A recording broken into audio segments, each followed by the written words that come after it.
pelo menos na minha concepção, é que ele poderia ter pensado com algo diferente, ver outras alternativas, como o Lula mencionou, talvez desfazer dessa ideia de Danielzinho com Goulart, sabe? Pensar uma outra formação, jogar com 3 volantes e tal. Não sei, uma outra ideia, sabe? Até para... joga feio mesmo. Joga feio, assim, não precisa também gastar peças para um jogo desse, tendo um jogo importante. Porque aí é que pode entrar o efeito problema, Pedro, que é aquela situação. Se já não vence o Tombense, aí essa derrota para a Ponte já se torna, sabe, aquela coisa. E se os adversários começam a vencer, aí já se torna um problema. Então, o que é que você acha que o Bahia poderia, né, também equilibrar, né, nessa questão, principalmente o calendário, quando tem jogos assim, final de semana, meio de semana e final de semana, e principalmente com essa ideia do desempenho fora de um outro time, de uma outra formação, que Anderson poderia pensar para a equipe em meio a esses jogos, principalmente fora de casa, né, que a gente não vê o Bahia, até mesmo tendo uma folga, não se soltar mais, às vezes até jogar com menos responsabilidade, assim, ter um direito, entre aspas, de errar, né, de ousar, como até teve gente colocando aqui no chat, que falta isso para Anderson. Eu concordo que ele poderia ter ousado mais. Sinto falta, por exemplo, de uma formação que Anderson utilizou em determinado momento do campeonato, que foi a formação de 3 zagueiros. Hoje poderia ter sido um jogo para utilizar essa formação. Em relação a poupar peças por conta do calendário apertado, eu até entendo que o calendário tenha sido apertado nessa semana, mas eu quero lembrar que antes do jogo do Vasco, o Bahia não jogava há 12 dias. Então, não vejo nem a necessidade de poupar atletas. Mas ousar mais, eu concordo. Eu acho que poderia ter utilizado esse jogo para tentar alguma coisa diferente, não repetir o erro que foi já no jogo contra o Vasco, de ter escalado Goulart ao lado de Daniel. Claro que algumas peças específicas, às vezes, elas precisam ser poupadas. É o caso de Mugni. Para mim, Mugni hoje foi poupado. Sim, verdade. Danilo Fernandes, pela imagem, me parece que a contusão foi um pouco séria. Ele se machucou um pouquinho antes do jogo, ali no aquecimento. A escalação chegou a ser divulgada com ele, inclusive. E a imagem me preocupou um pouco. Até porque Klaus... Eu sei que o Danilo tem falhado nos últimos jogos, mas eu acho o Danilo superior a Klaus, assim, sabe? E Teixeira também, com um problema de lesão também, já mais longo. Talvez essa posição de goleiro se torne um problema para essa reta final. Em relação a resultados fora de casa, você lembrou bem, né? A queda de gols da cidade quando os resultados em casa param de ocorrer. O Bahia perde 2 partidas seguidas. Curiosamente, naquela sequência teve resultados bons fora, né? Isso, Que o Bahia tinha vencido deu o uma Operário. virada ali, né? O Bahia tinha vencido o Operário fora de casa. O Bahia é engraçado, né? Porque o Bahia até começou a Série B relativamente bem fora de casa. Ganhou do Náutico naquele jogo atípico, né? Que Borel foi expulso. Fez o gol e foi expulso com 10 minutos. Depois empatou contra o CSA fora de casa também. E aí depois vieram algumas derrotas em sequência e com um futebol bem abaixo. A derrota do Ituano. Até algumas vitórias, né, Pedro? Eu lembro que a gente falou também aqui, teve algumas vitórias fora de casa que era assim, era o resultado foi bom. O desempenho já não era legal. Verdade. Pois é. E nessa sequência aí, tipo, o Bahia até venceu o Operário, né, por 1-0, sem jogar um futebol brilhante. Mas o Bahia tinha perdido pro Ituano jogando mal, jogando péssimo até, eu diria. Perdeu pro Vasco, talvez numa partida ali que o Bahia tenha apresentado alguma coisa positiva. O Bahia não fez uma partida terrível nessa derrota pro Vasco no Januário. Perdeu pro Tombense. Depois perdeu pro Tombense. Na época o Tombense era lanterna e tal. Isso, o Tombense era lanterna, não tinha ganhado de ninguém, ainda acho que tinha empatado, se não todos, mas quase todos os jogos. E foi uma derrota também muito ruim do Bahia. Tipo, o Bahia não fez absolutamente nada nesse jogo contra o Tombense. Aí depois, os resultados em casa param de ocorrer, Guto é demitido.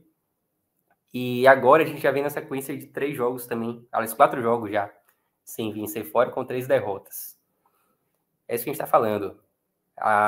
O jogo contra o Tombense, o Bahia perde o direito de falhar. O Bahia precisa vencer esse jogo, até porque a gente está vivendo um momento do campeonato agora que não tinha ocorrido ainda.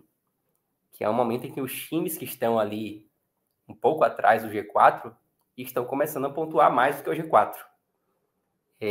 Nas últimas 5 rodadas, por exemplo, os 4 times que estão ali logo abaixo do G4, eles marcaram 34 pontos somados, e os times do G4 fizeram 26. A gente tinha, até um tempo atrás, um cenário em que o G4 ele pontuava dentro da média histórica da Série B, e as equipes que tentavam perseguir esse G4 pontuavam muito abaixo da média. Essas equipes elas seguem um pouquinho abaixo da média, mas o G4 também já está abaixo também da média, e com isso a diferença ela vai encurtando. A gente tem hoje a diferença do quarto colocado, que é o Grêmio, para o quinto, que é o Londrina, de 3 pontos. O Londrina pode até entrar no G4 na rodada passada, claro que não é fácil, até porque o Grêmio tem um jogo fácil, não me recordo com quem é agora, mas eu lembro que é uma partida tranquila e em casa.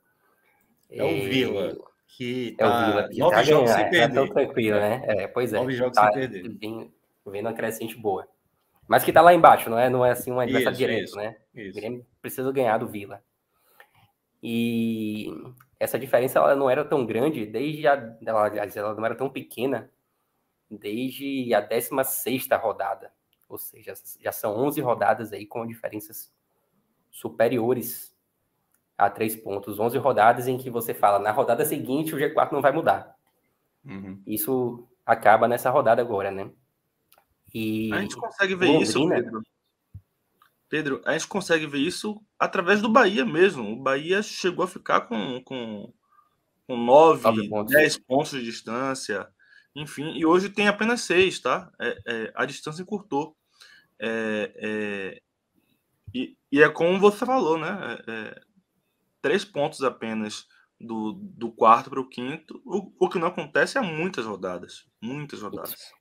E Lula, a gente chegou a ter uma diferença de 9 pontos em 2 oportunidades. Foi a maior que a gente teve. Não chegou a ter 10, talvez em algum momento específico de data ali, mas pegando os finais das rodadas, a maior diferença foi 9.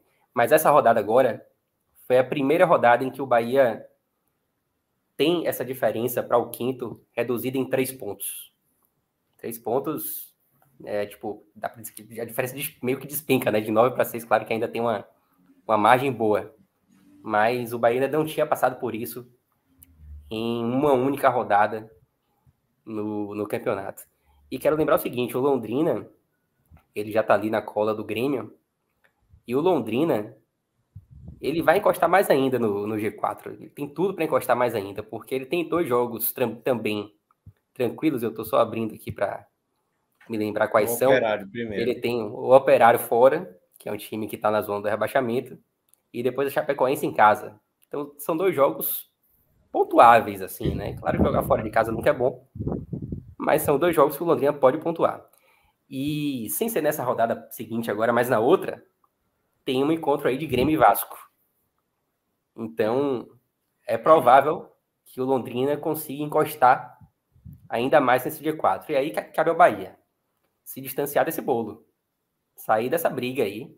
O Bahia tem que aproveitar a vantagem que tem em relação a Vasco, em relação a Grêmio, em relação ao próprio Londrina, para deixar esses times brigando e ficar numa posição mais tranquila. Por isso que esse jogo contra o Tombense, que também é um dos times que está ali perseguindo o G4, é fundamental.